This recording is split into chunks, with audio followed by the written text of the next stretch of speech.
আসসালামু আলাইকুম এভরিওয়ান, কেমন আছো সবাই? আশা করছি আল্লাহর রহমতে সবাই ভালো আছো। আমি আল্লাহর রহমতে ভালো আছি। এই যে দেখো, আজকে লাঞ্চের জন্য কি কি রান্না করতেছি। আজকে রান্না করব হচ্ছে, এটা হচ্ছে চাল কুমড়ো ভাজি করব। চাল কুমড়োটা চাকচাক করে কেটেছি, ভাজি করব।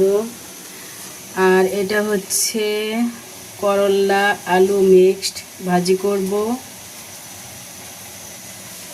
আর এটা হচ্ছে চাল কুমড়া। এই চাল কুমড়াটা রান্না করব হচ্ছে এই যে এই মাছ দিয়ে।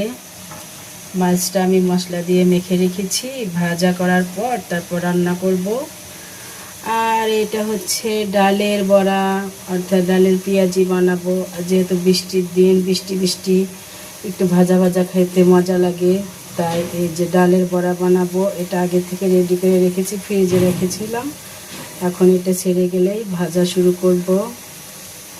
আর এই যে এখানে মশলা মানে পেঁয়াজ কাঁচামরিচ কেটে রেখেছি। আর তার সঙ্গে আমি হচ্ছে পাট শাক ভাজি করতেছি। পাট শাক, এই যে আমি পাট শাক ভাজি করতেছি।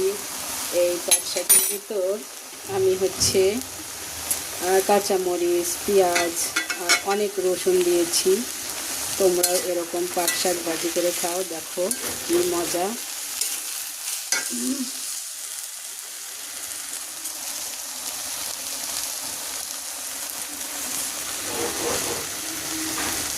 তো ঠিক আছে, ভালো থাকো। রান্নাবান্না শেষে আবার দেখাবো। আসসালামু আলাইকুম।